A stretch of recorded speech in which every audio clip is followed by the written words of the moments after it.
Hi everyone, and greetings to Mr. Abdul Rauf. We are Group B from Section 44.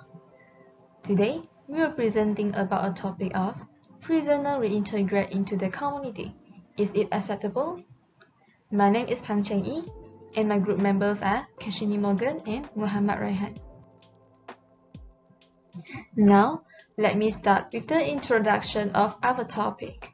As society gradually moves towards civilization, it means that the path to justice will be even more strenuous than before. It is quite obvious that the rate of crime is increasing day by day in all society across the globe, including Malaysia. Those who were put behind bars included those who were involved in corruption, drug addiction, murder, rapists, and robbers. The period for an offender being incarcerated depends on what kind of crime they commit, the severity of the crime, and the type of punishment they are being judged according to the law, but majority of them will be released. Recently, people become more concerned about prisoner reintegration due to the alteration in several aspects such as adjustment of sentencing, escalated emphasis on surveillance, and the list go on. Hello everyone, my name is Raihan by Misran, and for this presentation I will be going to be presenting on the first argument and the third argument. For the first argument, which is prisoners have their human right. In some countries, prisoners got their voting rights to be invoked. For example, in United States, the prisoners have their rights in voting lifted, and it is common practice, and depending on the case, permanently as stated by body only. Some countries neglect the prisoners with such treatment. That being said, they should be allowed to vote for the sake of our future generation. In addition, they should have eligibility for health services across the country. Shepard stated that former prisoners face multiple psychological challenges after being released from prison. For example, stigma, discrimination, isolation, also instability. Those can lead to bad outcomes such as unsuccessful relationships, becoming homeless, misuse of substances, relapse, overdose, and self-harming situations. Under circumstances, people ban prisoners from taking part in cultural activities. In this case, they shall also have the right to take part in cultural activities. Reintegrated prisoners have the freedom to pray and participate in any cultural or religious activities. Just like normal human beings, negative thoughts on prisoners should be corrected, because even in prison, inmates tend to do religious activities to improve themselves. Like others, prisoners should also have the right to be involved in education. They should not ban or limit their certificates. As stated by Walsh, according to a report, over half of the ex-prisoners hold only a high school diploma or GED, while the other quarter does not carry credential at all, contributing to a 27% unemployment rate among the ex-prisoners. Ultimately, reintegrated prisoners should have their rights and freedom to do the right thing and not be ignored by society. Hi, my name is Keshiniy Mogan and I'll be explaining about Argument 2, Counter-Argument and the conclusion. Argument 2, a second chance. Every prisoner deserves a second chance. This is said because not all prisoners committed a crime intentionally. They might have a criminology needs. Criminology needs is something like a prisoner or person not intended to hurt the opponent but just wanted to protect themselves. For example, let's just say there's a robber robbing a house. The owner of the house will try to protect themselves or their family or their things and will fight back the robber. In this situation, the owner of the house might kill the robber. Therefore, he might becomes the criminal and the robber becomes the victim. In this case, the house owner might pleaded guilty and will be sent to jail. He definitely needs a second chance because he did not intend to kill the robber. All he just wanted to do is protect himself but accidentally kill the robber. Apart from that, we can also see that people commit crime due to their situation or condition. During this pandemic, we can see that most of the people lose their job and all they wanted to do is find an income for their family or for themselves. Therefore, we might see a lot of people becomes a delivery guy such as Food Panda or Food Grab. But some of them might not be able to get that job because they might not own a car or a bike. Therefore, they might commit a crime such as stealing, where all they wanted to do is support their family. Apart from that, prisoners also deserve a second chance for those who got jail sentence for their accidents. Recently, we could see that there's a 22 years old Malaysian girl who got pleaded guilty for killing 8 underage teenagers who drove modified bicycles at 3 a.m. at the night. Even though she was not under any alcohol or drugs, she was wearing her seatbelt and going under the speed limit, she still managed to kill 8 underage teenagers, which pleaded her guilty. Some people are angry towards their parents who led their children at 3 a.m. to ride a modified bicycle with a group of 30 people under no surveillance of or any adults. This is partially parents' fault also, but the 22 years old got pleaded guilty and got sentenced jail. She also deserves a second chance. This is because she did not intended to kill that 8 underage teenagers, but it was all an accident. Next will be the third argument, which is prison overcrowding. Can you imagine how uncomfortable there is to be placed in a cell with 25 people? Such events actually take place in the real world. As stated by Kijewski in Cambodia, the situation in which 25 prisoners were placed in a cell was explained in a news article. This may lead to difficulties in breathing. In a compact place like that, there is a high chance of misunderstandings and fights between the prisoners, which can damage the prison and hurt other prisoners. A compact place like that also will make diseases become easier to spread. This can also lead to the death of the inmates. As stated by Esposito, the World Health Organization, known as WHO, has created a guideline to prevent infection in the prisons and encourages the importance of personal protective equipment, known as PPE. Social distancing and prisoners' mental special for this case.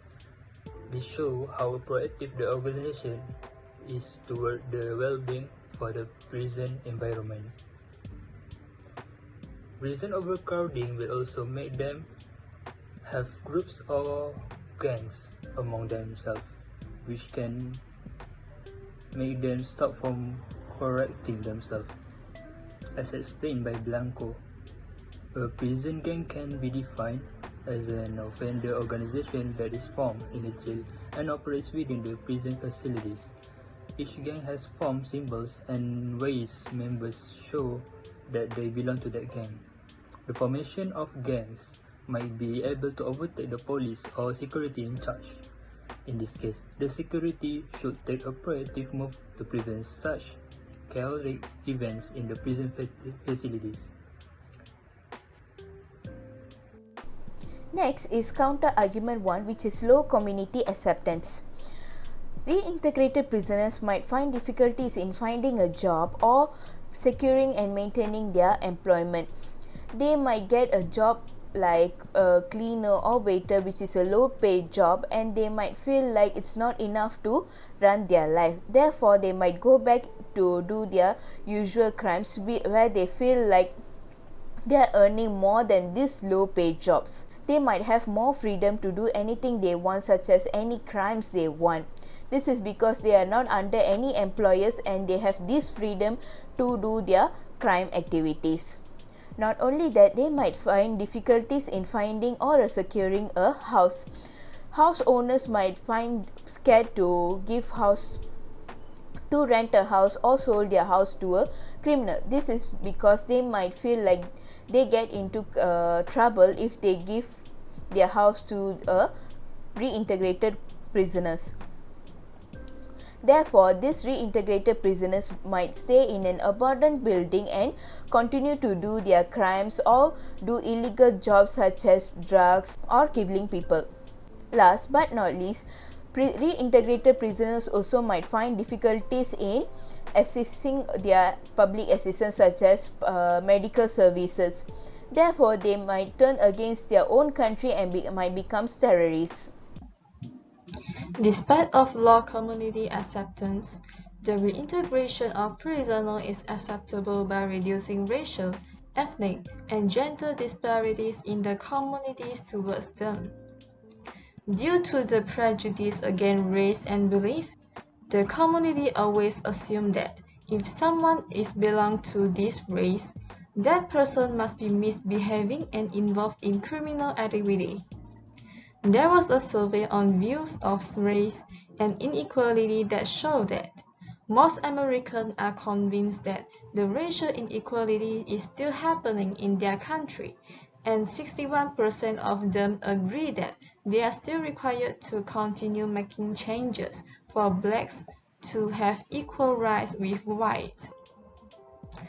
When it comes to gender disparities, the concept of male superiority still exists in the community today. There is only 47% of women of working age are involved in the labor market compared to 71% of men in 2020.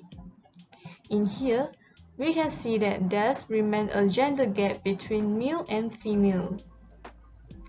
Obviously, ordinary people are already facing such a situation, let alone those with a criminal record. So, because of the unfair treatment, some of them were forced to be helpless and choose to commit crime to survive. There was an example case which reported by Tan that a British woman had admitted to killing her husband in self-defense after years of domestic abuse. Such cases are still happening day by day, but actually, they deserve help and acceptance from the community after re-entry by providing equal treatment in finding a job, housing, and getting an education without any discrimination.